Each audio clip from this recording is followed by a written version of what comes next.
Hi ವೀಕ್ಷಕರೇ, ನೋಡಿ, ಕೊನೆಗೂ ಸರ್ಕಾರದಿಂದ ಪ್ರತಿಯೊಂದು ಗೃಹಲಕ್ಷ್ಮಿ ಫಲಾನುಭವಿಗಳಿಗೆ ಆಗಸ್ಟ್ 9 ಭಾನುವಾರದಿಂದ 3 ತಿಂಗಳ 6,000 ಗೃಹಲಕ್ಷ್ಮಿ ಹಣನ ಪ್ರತಿ ಫಲಾನುಭವಿಗಳ ಬ್ಯಾಂಕ್ ಖಾತೆಗೆ ಸರ್ಕಾರ ಜಮಾ ಮಾಡುವುದಾಗಿ ಭರ್ಜರಿ ಗುಡ್ಡಿಸ್ನ ಕೊಟ್ಟಿದೆ.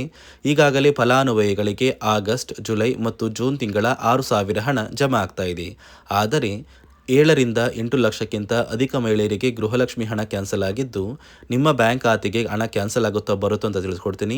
ಮತ್ತು ಸರ್ಕಾರದಿಂದ ಕರ್ನಾಟಕದ 25 ಜಿಲ್ಲೆಗಳನ್ನು ಆಯ್ಕೆ ಮಾಡಿ ನಿಮ್ಮ ಬ್ಯಾಂಕ್ ಖಾತೆಗೆ ಈ 3 ತಿಂಗಳ 6,000 ಹಣನ ಆಗಸ್ಟ್ 9ರಿಂದ ಜಮಾ ಮಾಡ್ತಾ ಇದ್ದು, ಯಾವ ಜಿಲ್ಲೆಗಳಿಗೆ ಹಣ ಬರ್ತಾ ಇದೆ, ಯಾವ ಫಲಾನುಭವಿಗಳಿಗೆ ಹಣ ಕ್ಯಾನ್ಸಲ್ ಆಗಿದ್ದು, ಏನೆಲ್ಲ ಹೊಸ ಬದಲಾವಣೆಗಳು ನಿಯಮಗಳು ಬಂದಿದೆ ಅಂತ ನಾನು ನಿಮಗೆ ಸಂಪೂರ್ಣವಾಗಿ ತಿಳಿಸ್ಕೊಡ್ತಾ ಇದ್ದೀನಿ.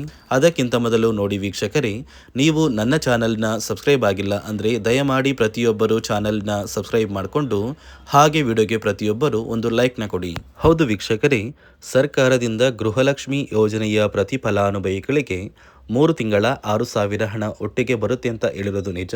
ಈಗಾಗಲೇ ಫಲಾನುಭವಿಗಳಿಗೆ 6,000 ಹಣ ಜಮಾ ಆಗ್ತಾ ಇದೆ. ನಿಮ್ಮ ಬ್ಯಾಂಕ್ ಖಾತೆಗೆ ಹಣ ಬರಬೇಕು ಅಂದರೆ ಸರ್ಕಾರದಿಂದ ಬಂದಿರುವ ಮಾಹಿತಿ ಪ್ರಕಾರ ಹೊಸ ನಿಯಮಗಳು ಮತ್ತು ಹೊಸ ಬದಲಾವಣೆಗಳನ್ನ ನೀವು ಪಾಲಿಸಬೇಕು. ಯಾಕಂದರೆ 7ರಿಂದ 8 ಲಕ್ಷಕ್ಕಿಂತ ಅಧಿಕ ಗೃಹಲಕ್ಷ್ಮಿ ಫಲಾನುಭವಿಗಳಿಗೆ ಸರ್ಕಾರದಿಂದ ಇನ್ನು ಮುಂದೆ ಗೃಹಲಕ್ಷ್ಮಿ ಹಣ ಕ್ಯಾನ್ಸಲ್ ಆಗಿದೆ. ನಿಮ್ಮ ಬ್ಯಾಂಕ್ ಖಾತೆಗೂ ಕ್ಯಾನ್ಸಲ್ ಆಗುತ್ತೋ ಬರುತ್ತೋ ಅಂತ ನಾನು ನಿಮಗೆ ತಿಳಿಸ್ಕೊಡ್ತೀನಿ. ಆ ನಿಯಮಗಳ ಬಗ್ಗೆ ಕೂಡ ತಿಳಿಸ್ಕೊಡ್ತೀನಿ.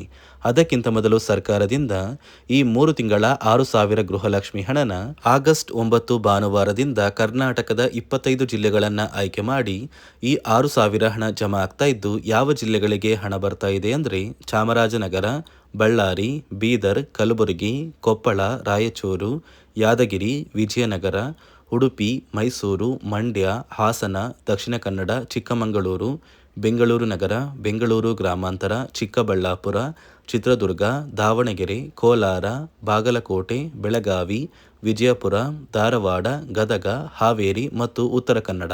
ಹೀಗೆ ಸರ್ಕಾರ ಒಟ್ಟು 3 ತಿಂಗಳ ಗೃಹಲಕ್ಷ್ಮಿ ಯೋಜನೆಯ 6,000 ಹಣನ ಕರ್ನಾಟಕದ ಪ್ರತಿ ಜಿಲ್ಲೆಗಳ ಪ್ರತಿ ಫಲಾನುಭವಿಗಳಿಗೆ ಜಮಾ ಮಾಡ್ತಾ ಇದ್ದು, ಇದೀಗ 25 ಜಿಲ್ಲೆಗಳಿಗೆ ಬರ್ತಾ ಇದೆ. ಅದೇ ರೀತಿ ನಿಮ್ಮ ಬ್ಯಾಂಕ್ ಖಾತೆಗೆ ಹಣ ಕ್ಯಾನ್ಸಲ್ ಆಗುವ ಸಾಧ್ಯತೆ ಇದೆ.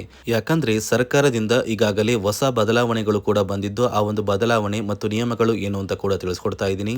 ನೋಡಿ ವೀಕ್ಷಕರೇ, ಮೊದಲು ಸರ್ಕಾರ ಯಾವ ಕಾರಣಕ್ಕೆ ಗೃಹಲಕ್ಷ್ಮಿ ಯೋಜನೆಗೆ ಹೊಸ ರೀತಿಯ ಒಂದು ನಿಯಮಗಳನ್ನ ತಂದಿದೆ ಅಂದರೆ, ಇಲ್ಲಿ ಗೃಹಲಕ್ಷ್ಮಿಯಲ್ಲಿ ಸುಮಾರು 6ರಿಂದ 7 ಲಕ್ಷಕ್ಕಿಂತ ಅಧಿಕ ಮಹಿಳೆಯರ ಹತ್ರ ಒಂದು ವೋಟರ್ ಐ ಡಿ ಕಾರ್ಡ್ ಇಲ್ಲ. ಅಂದರೆ ವೋಟರ್ ಐ ಡಿ ಇಲ್ಲ ಅಂದರೂ ಕೂಡ ಅವರು ಸರ್ಕಾರದಿಂದ ಬರುವ ಗೃಹಲಕ್ಷ್ಮಿ ಹಣನ ಪಡಿತಾ ಇದ್ದಾರೆ.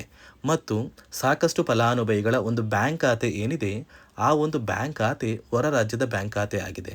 ಅಂದರೆ ಕರ್ನಾಟಕದಲ್ಲಿರುವಂತಹ ಫಲಾನುಭವಿಗಳು ಬೇರೆ ರಾಜ್ಯದಲ್ಲಿ ಹೊಂದಿರುವಂತಹ ಒಂದು ಬ್ಯಾಂಕ್ ಖಾತೆನ ಕೊಟ್ಟು ಗೃಹಲಕ್ಷ್ಮಿ ಹಣನ ಪಡಿತಾ ಇದ್ದಾರೆ.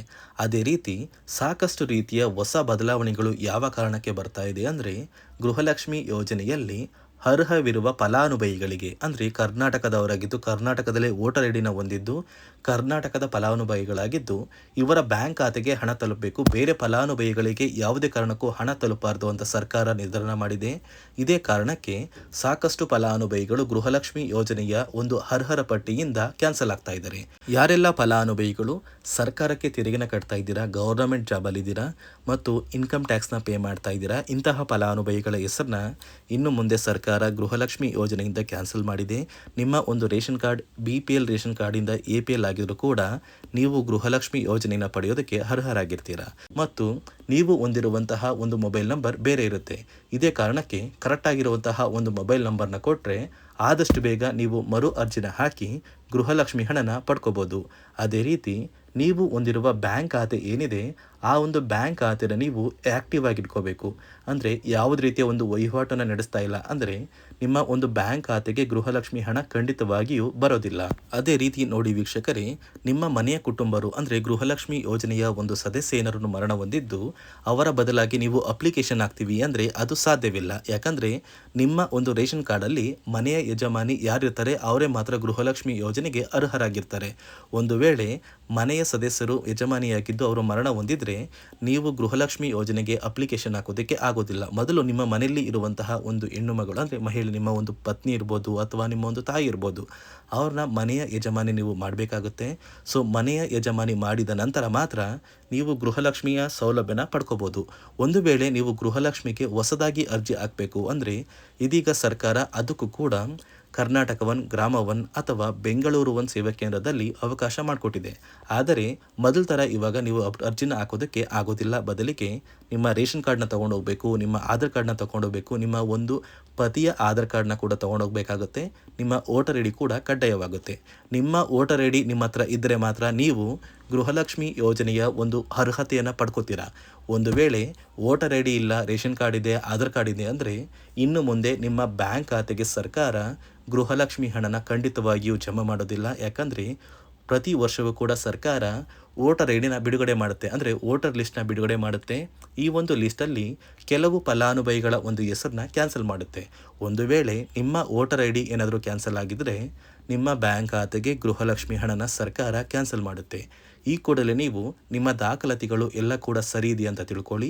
ಹಾಗಾದರೆ ಮಾತ್ರ ನೀವು ಗೃಹಲಕ್ಷ್ಮಿ ಯೋಜನೆಗೆ ಅರ್ಹರಾಗಿರ್ತೀರಾ. ಸರ್ಕಾರ ಯಾವ ಕಾರಣಕ್ಕೆ ಈ ರೀತಿಯ ಹೊಸ ಬದಲಾವಣೆಗಳನ್ನ ತರ್ತಾ ಇದೆ ಅಂದರೆ ಇಲ್ಲಿಯವರೆಗೂ ಸುಮಾರು 60 ಕೋಟಿಗಿಂತ ಅಧಿಕ ಮೊತ್ತನ ಸರ್ಕಾರ ನಷ್ಟ ಮಾಡಿಕೊಂಡಿದೆ. ಅಂದರೆ ಫಲಾನುಭವಿಗಳು ನಮ್ಮ ಕರ್ನಾಟಕದವರೇ ಅಲ್ಲ, ಅಂತಹ ಫಲಾನುಭವಿಗಳಿಗೂ ಕೂಡ ಸರ್ಕಾರದಿಂದ ಹಣ ಹೋಗಿದೆ ಮತ್ತು ಸಾಕಷ್ಟು ಫಲಾನುಭವಿಗಳು ಮರಣ ಹೊಂದಿದ್ದಾರೆ. ಅಂತಹ ಫಲಾನುಭವಿಗಳಿಗೂ ಕೂಡ ಹಣ ಹೋಗ್ತಾ ಇದೆ ಮತ್ತು ಫಲಾನುಭವಿಗಳು ಹೊಂದಿರುವ ಬ್ಯಾಂಕ್ ಖಾತೆ ಕೂಡ ಆ್ಯಕ್ಟಿವ್ ಇಲ್ಲ. ಅಂತಹ ಫಲಾನುಭವಿಗಳಿಗೂ ಕೂಡ ಹಣ ಹೋಗಿದೆ ಮತ್ತು ಸಾಕಷ್ಟು ಫಲಾನುಭವಿಗಳು ಏನು ಮಾಡಿದ್ದಾರೆ ಅಂದರೆ ಅವರ ಮನೆ ಕುಟುಂಬದ ಯಜಮಾನಿ ಅಂದರೆ ಹೆಡ್ ಆಫ್ ದ ಫ್ಯಾಮಿಲಿ ಇರ್ತಾರಲ್ಲ, ಸೊ ಆ ಒಂದು ಮಹಿಳೆ ಮರಣ ಹೊಂದಿರ್ತಾರೆ. ಸೊ ಏನೋ ಒಂದು ಕಾರಣದಿಂದ ಮರಣ ಹೊಂದಿದ್ದು ಅವರ ಬ್ಯಾಂಕ್ ಖಾತೆಗೆ ಬರುವ ಗೃಹಲಕ್ಷ್ಮಿ ಹಣನ ಒಂದು ATM ಮೂಲಕ ವಿತ್ಡ್ರಾ ಮಾಡಿದ್ದಾರೆ ಮತ್ತು ಫೋನ್ಪೇ ಮೂಲಕ ಟ್ರಾನ್ಸ್ಫರ್ ಮಾಡ್ಕೊಂಡಿದ್ದಾರೆ. ಇದೀಗ ಸರ್ಕಾರ ಈ ರೀತಿಯ ಒಂದು ಹೊಸ ಬದಲಾವಣೆಗಳನ್ನ ಜಾರಿಗೆ ತಂದರೆ ಯಾರಿಗೂ ಕೂಡ ಗೃಹಲಕ್ಷ್ಮಿ ಹಣ ಮೋಸ ಆಗೋದಿಲ್ಲ ಮತ್ತು ಪ್ರತಿ ಫಲಾನುಭವಿಗಳಿಗೆ ಹಣ ಬಂದೇ ಬರುತ್ತೆ ಅಂತ ಆದೇಶ ಕೊಟ್ಟಿದೆ. ನೀವು ಕೇಳ್ಬೋದು ವೀಕ್ಷಕರೇ, 3 ವರ್ಷದಿಂದ ಯಾವುದೇ ಕಾರಣಕ್ಕೂ ನಮಗೆ ಗೃಹಲಕ್ಷ್ಮಿ ಯೋಜನೆ ಹಣ ಮಿಸ್ ಆಗಿಲ್ಲ.